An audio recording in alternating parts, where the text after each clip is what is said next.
In the bus, she said she drank the juice right then. When the bus jolted, she must have held on with her right hand, leaving only the left hand free. I heard that she and her mother cried, holding each other on the bus. Isn't it wonderful? You can use your left hand. When I heard this story, I was also pleased. I didn't really intend to make her left hand stronger, but because she was practicing her bowing, she developed strength. The biggest change in my life was being able to use my left hand freely. Emotionally and psychologically, I was always hiding my hand in front of people. I spent much of the time crying.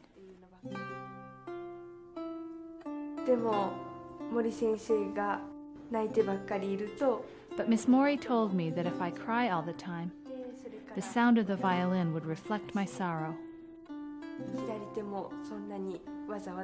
Since then, I began to laugh more often. I stopped hiding my hand and began to use it naturally. Also, things I thought I couldn't do before, by practicing, by repeating them over and over, like the violin. I proved to myself that I could accomplish anything. Dr. Suzuki is fond of saying that his method is for the good of all children. As far as I know, Suzuki never studied psychology formally, and yet he has a kind of intuitive understanding of kids, which I find very, very unusual. He arrived at something which, on the one hand, really respected children for who they are, didn't try to make them into something else, but yet on the other hand, really got them to appreciate and to perform music in a way which we who don't know about Suzuki might not have thought was possible. He respects the person. He recognizes what they have inside, and he tries to bring it out. And he goes about it whichever way, communication-wise, psychology, his psychology of teaching, just watching him teach many different people. He just switches the right avenue for each individual person, and they all respond to him. He can convey things to the children and get results in just a really magical way. And I think his teaching is effective not just in that he can get these magnificent results, he gives them something for keeps. And it really becomes, in a way, a life-changing or very momentous occasion.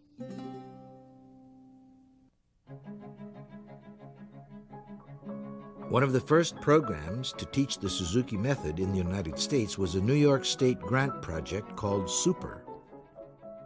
The summer of '66, we got $30,000 from the National Endowment and from the New York State Council of the Arts. And we named the project Project Super. SU stood for Suzuki, of course. P was for Penfield, one of our quite affluent suburbs. E was Eastman, and R was Rochester. So from all these areas, teachers were called and asked if they would like to participate in this experiment.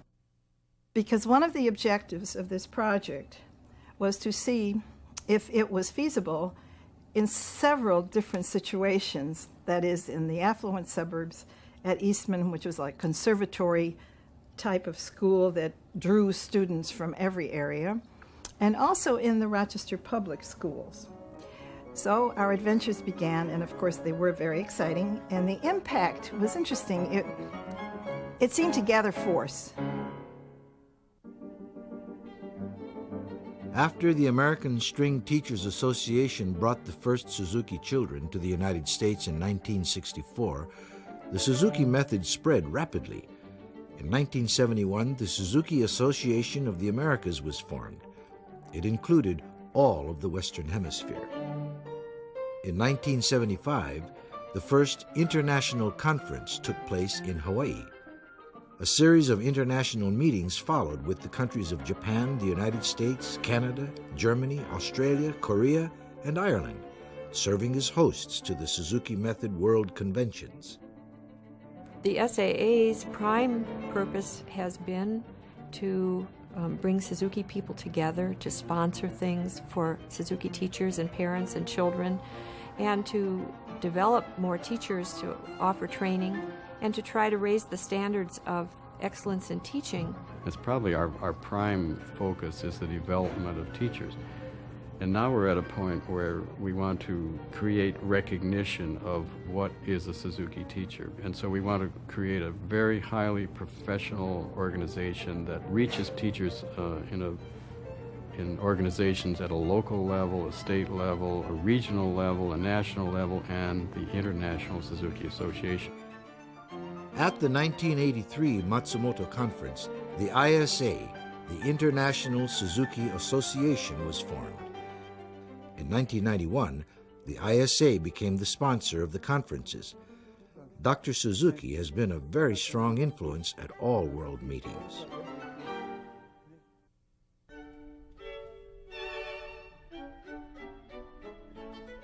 After World War II, America viewed Japan as a source for cheap miniaturized goods and inexpensive cameras. However, imitation would soon give way to innovation, and Japan would make major strides in the fields of electronics and automotive manufacturing. And imitation was considered an early step toward creative development. Everything we know about the mind of the young child is the young child likes to imitate, likes to get better, and I think it's a perfectly valid approach. I would not dismiss any approach just because it has a fair amount of imitation in it. In the Western civilization, the idea of copying has gotten a bad name over the years. But in all honesty, in the Renaissance, in different art forms, in ballet, in art, copying was a means, what was part of the process. Painter went to the Louvre Museum and copied the great paintings. That is starting of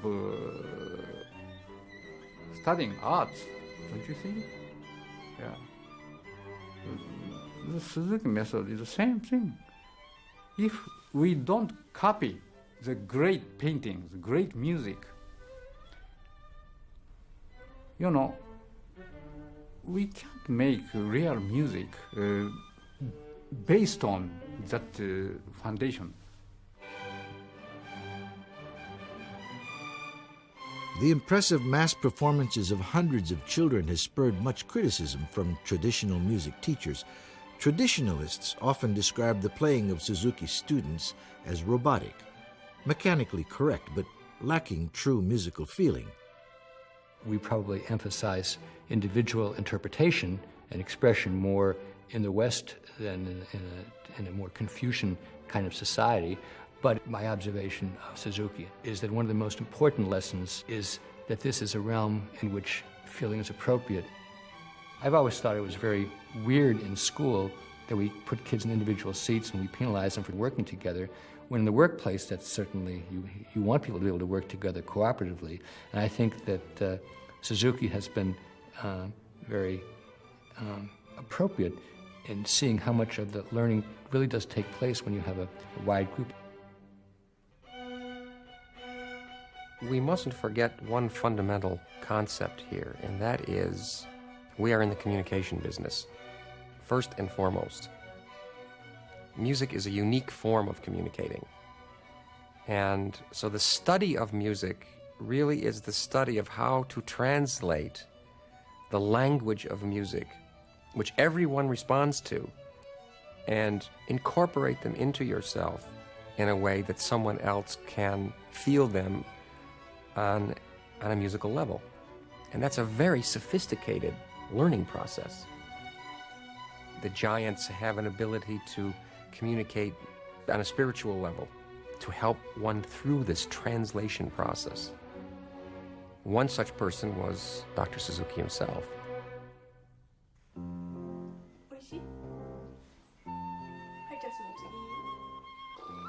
Mass concerts have also been equated with mass production. Yes, Suzuki often uses group lessons to help children learn by example, but training is still individual in the classroom and at home. I believe that the heart of Suzuki instruction is individual. Dr. Suzuki believes very much in the individual child's ability, in not measuring that child against any other child. Your best yardstick for measurement is that child himself or herself. The instruction even has its own support system. The parent, who is the home teacher, is right there in that private lesson situation, so that can hardly be anything I can think of that's more individual. The advantage for the children of playing together in groups is the support they get from one another and the fun that they have. This repetition, whether it's performance or a group class, is not the heart of their instruction, but it allows permanence through exercise.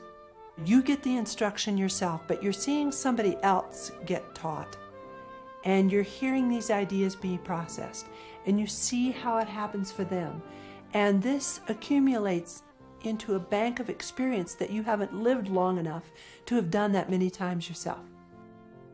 All those things take seed. And then with the watering of the individual instruction, they begin to grow, and pretty soon they've bloomed, and you have something wonderful.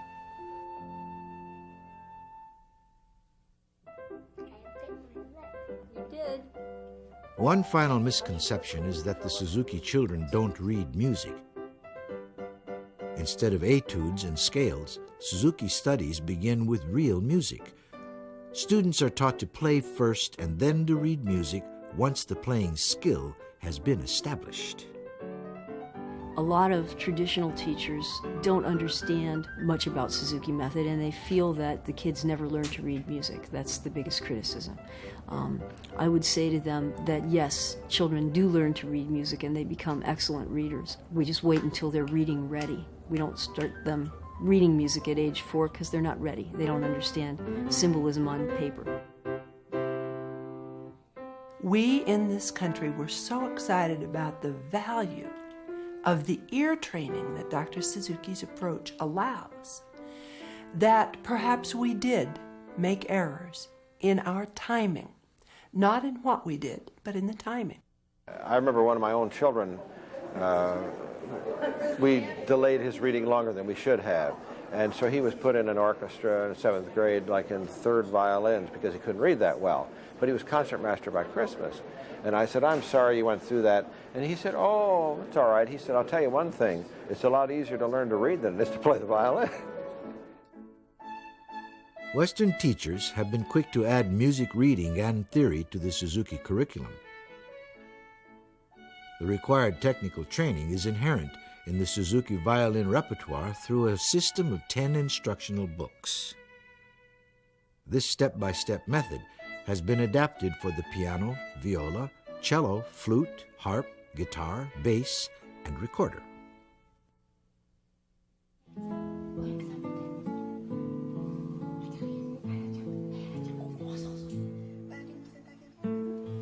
The basic tenets of the mother tongue method differ from traditional methods on a number of levels.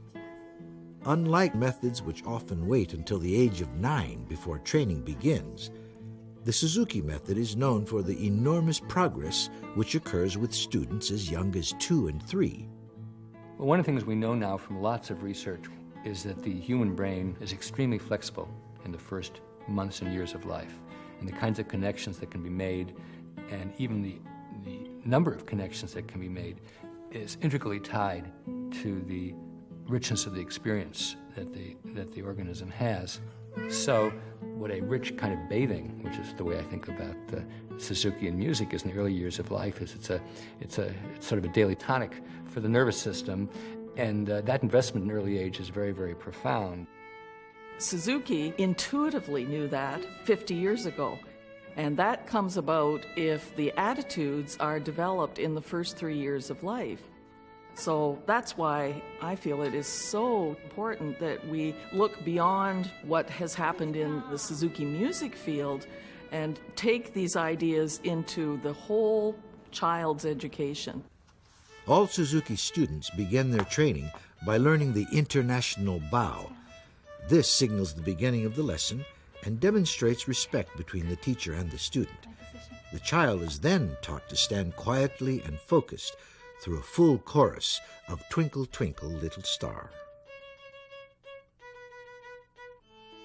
By the time Suzuki students have studied for several years, they have memorized 2 or 3 hours of music, and the numerous pieces are refined and remain at the students' fingertips. That's a low sound. Yeah, let me hear it. In traditional instruction, ear training is often delayed until the child is fluent in musical notation, but the Suzuki method teaches pitch recognition and rhythm from the very first lesson. I think it's the most important thing, the training of the listening, of learning how to listen to music and how to listen to yourself. And I think having a lot of ear training early on in music lessons is very good, because we need to learn to listen, not only to other people, but we need to learn to listen to ourselves, so that what we're playing is what we mean from inside. A strings, go. Do I get to now? Yeah, go ahead. Though most educators agree that introducing music into the environment at infancy is a positive gesture, Suzuki equates early exposure to music as planting the seed of ability. Parental involvement in this environment further differentiates the Suzuki method from traditional thinking. It's a total three-way proposition between the teacher and the parent and the student, and that gives a lot of strength to it. And it also gives a uniqueness to this movement, which is not always there in traditional teaching. My colleagues used to say, if you could just keep those parents out of this, I might be able to teach the kid. And that's a way of thinking about it, which is quite inimical to our approach, which is you get everybody involved in a common purpose. Well, what it was, I mean, our life was what Suzuki is talking about, is music from before birth and after birth, and I saw it happen. I didn't ever think of being any different, but this must have been in about 62. Bill, he would have been 3 years old, and his little brother would have been 1, and they were watching Captain Kangaroo in the living room, and I was working in the kitchen, and all of a sudden I heard all this yelling and come quick, and so I came in and I saw this original film from Japan, and I had been a traditional teacher for quite a while by this time, and so then it was like like a James Bond movie, being a spy, trying to find out how to find out about this method. From the ages of about 5 to 8, I suppose, it was something fun to do. I mean, I did that. I also went out in the backyard and played ball and broke windows and all the other things that kids do. I did enjoy the sound, and also I think the social aspect of it, the positive approach, encouragement and gentility, if you will, is something that I think my parents related to very well, not only as music teachers, but in parenting. I think one of the leading things that makes the Suzuki method different and so successful is the many ways it motivates the child. And there can be no better motivation than knowing that your parents think that you're really doing something wonderful. And of course that's shaped my life. The guiding principle of talent education is character first, then ability. The goal is not to create a professional musician, but to create a better human being. I feel that any parent involved with what their child does in the nurturing stages keeps them growing as a person. As a teacher, that makes my job much easier, to know that the child is hopefully working on what they should work on at home and then come back to the lesson prepared. One of my roles at the beginning of the year is to make it clear to their parent that they may not have musical experience, but they can still take on this project as long as they have time to spend with their child at home. And I think that's something we still keep working on, because people are so involved and overworked that finding time, quality time to work with their children is one of my primary goals as a teacher. Right now, just think about you and the chair. Being the type of child my daughter is, it makes me have to look at our relationship and the struggles that I see with us. When we're having struggles with the cello, we're usually struggling outside of there. So for me, it teaches me a lot about myself, and it makes me have to be more flexible. I look at it in several different ways. First of all, what I think it does is help her to be discipline, and I think she really needs that. And I think most children need to learn that there's something in life you consistently have to do. And it also teaches them that to be good at something, many times you can become good by simply repeating it over and over. And so to me, I don't care if she plays in the symphony orchestra. I mean, that's one of her goals among many other ones. But to me, if she can just play for relaxation when she's older, or play for her own pleasure, or play if she has children for them, it would be well worth it.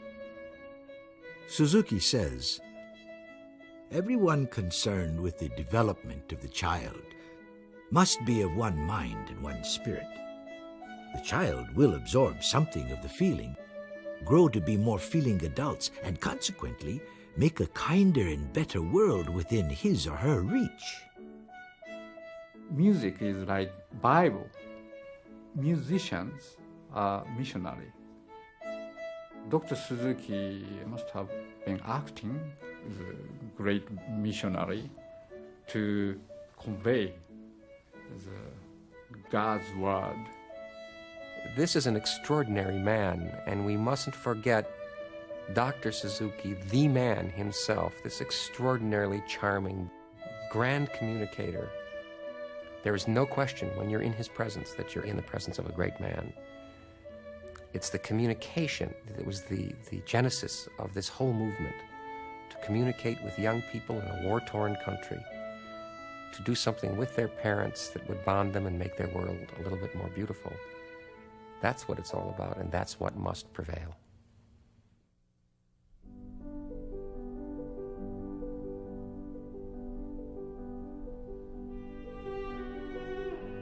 Pablo Casals was 75 when he went to Japan to hear the Suzuki students play. He said, music must serve a purpose. It must be a part of something larger than itself, a part of humanity. It is this spirituality that Dr. Shinichi Suzuki seeks to bring to the world. To quote him, when the human race created the culture of speech and writing, it also produced the sublime culture called music. It is a language that goes beyond speech and letters, a living art that is almost mystical. Yes. Bach, Mozart, Beethoven live clearly and palpably in their music and speak forcibly to us, purifying us, refining us, and awakening in us the highest joy and emotion. It was Mozart who taught me to know perfect love, truth, goodness, beauty. He left me a legacy. In his place, I am to further the happiness of all children. He has shown me the immortal light. Mozart says to me, life is sad, yes, but there is love. Let us go along together and comfort one another. Through the words of Issa, an 18th century Japanese poet, I understand Mozart ever more clearly. In one of his poems, Issa wrote, "Be it as it may, all my life is in your hands, now at the end of year. Though I am aware evening bells my curfew toll, I enjoy the cool.